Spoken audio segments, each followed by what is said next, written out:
Hey guys, so entering into Acts 23, Paul had just explained to the Roman centurion that he was a Roman citizen and that he had been bound unlawfully. But on the next day, desiring to know the real reason why he was being accused by the Jews, he, the centurion, unbound Paul and commanded the chief priests and all the council to meet together, and he brought Paul down and set him before them, which is how we enter into chapter 3. And looking intently at the council, Paul said, "Brothers, I have lived my life before God in all good conscience up to this day." Paul thought he could explain, hey, I've been doing everything I can to serve God from the very beginning. And the high priest Ananias commanded those who stood by him to strike him on the mouth. Then Paul said to him, "God is going to strike you, you whitewashed wall. Are you sitting to judge me according to the law, and yet contrary to the law you order me to be struck? Because according to Jewish law, only the guilty should be struck." Those who stood by said, "Would you revile God's high priest?" And Paul said, "I did not know, brothers, that he was the high priest. For it's written, you shall not speak evil of a ruler of your people," citing Exodus 22. So Paul either sarcastically or more likely just actually reverentially, in the same way that David treated Saul, he acknowledged that he was a ruler of the people and probably just genuinely didn't know because he had been away for, at this point, about 20 years. And so Paul was unaware that he was the high priest, but also he was acting in a way that people who are representing God should not be acting, breaking the law themselves. And there's something to be said about the fact that we should not allow ourselves to be so evil in our behaviors that we misrepresent the very God who purchased us. I'm reminded of 1 John, where it says that if we walk in the darkness and claim to have the light, we're liars. So we need to represent Christ and walk in step with the Spirit. Now when Paul perceived that one part were Sadducees and the other Pharisees, he cried out in the council, "Brothers, I am a Pharisee, a son of Pharisees. It is with respect to the hope and the resurrection of the dead that I am on trial." And when he said this, wily Paul, a dissension arose between the Pharisees and the Sadducees, and the assembly was divided.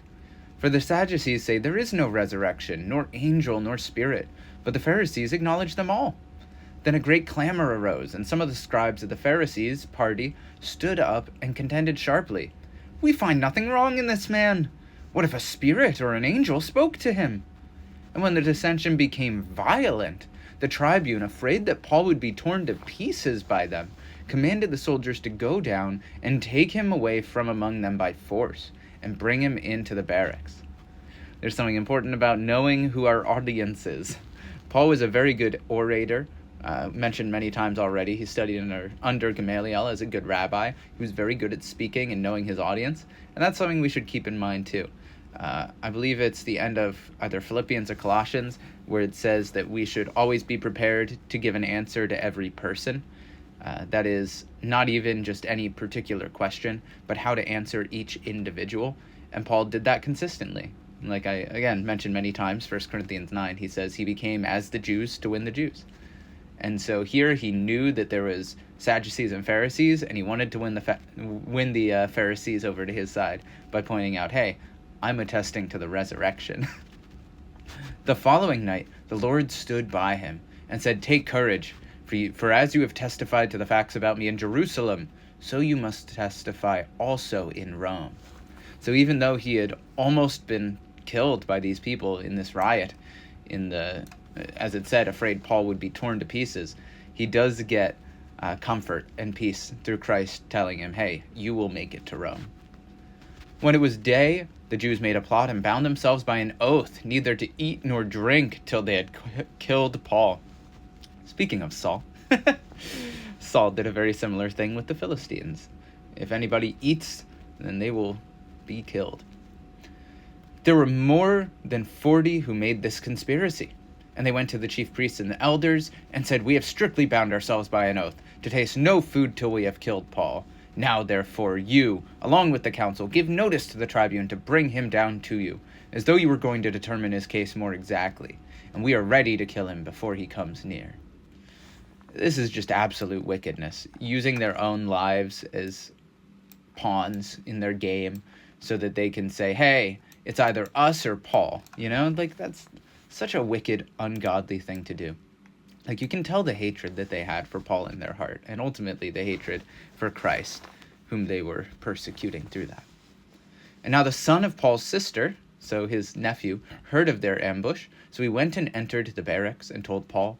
Paul called one of the centurions and said, "Take this young man to the tribune, for he has something to tell him."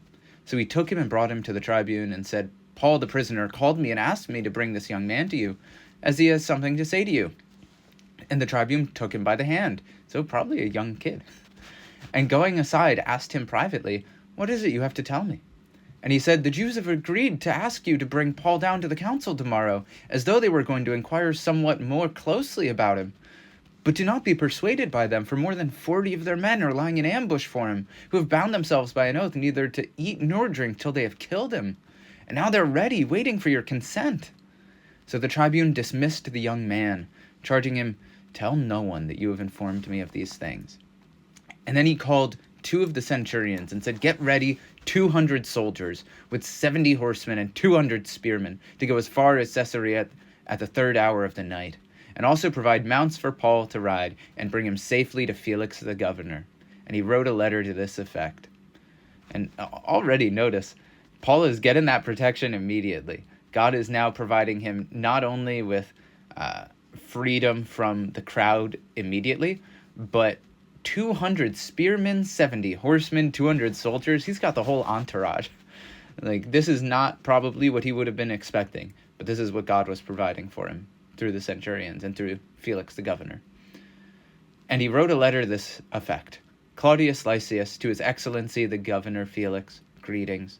This man was seized by the Jews and was about to be killed by them when I came upon them with the soldiers and rescued him, having learned that he was a Roman citizen." And here Claudius Lysias, if we read back in Acts, kind of whitewashing his own history, because he doesn't mention that Paul was bound twice unlawfully and almost scourged. And he kind of implies that he found out immediately that he was Roman and then just did the right thing. And so this man also pretty wily, kind of lying by omission and presenting himself better than he really is. "And desiring to know the charge for which they were accusing him, I brought him down to their council. I found that he was being accused about questions of their law, but charged with nothing deserving death or imprisonment. And when it was disclosed to me that there would be a plot against the man, I sent him to you at once, ordering his accusers also to state before you what they have against him." And so the soldiers, according to their instructions, took Paul and brought him by night to Antipatris. And on the next day they returned to the barracks, letting the horsemen go on with him. And when they had come to Caesarea and delivered the letter to the governor, they presented Paul also before him. And on reading the letter, he asked what province he was from. And when he learned that he was from Cilicia, he said, "I will give you a hearing when your accusers arrive." And he commanded him to be guarded in Herod's praetorium.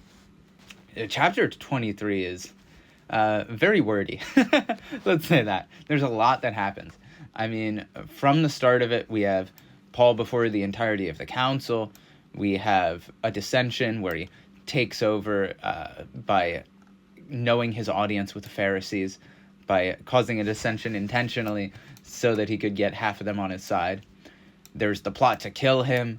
There's him being saved. There's a conspiracy. There's a whole lot that happens here. And it's a reminder that there can be a lot that goes on in our lives that we are not prepared for.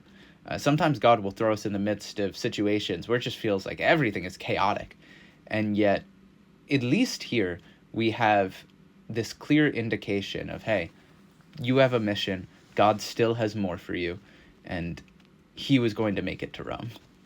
And so there's something that we can say about that no matter where we are in our lives, there is still more to be done as long as we have breath in our lungs to honor and serve Christ.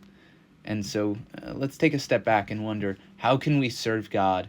How can we, like Paul, be mindful of the people around us, to be aware of who we're interacting with, who we are affecting, who we are witnessing to, and to do our best to lead as many to Christ as possible, like Paul said, becoming as the Jews to win the Jews, but also being wise, not throwing ourselves in unnecessary persecution, but also not being afraid when it comes, and trusting in Christ, knowing there will be many troubles in this world, but Christ has overcome.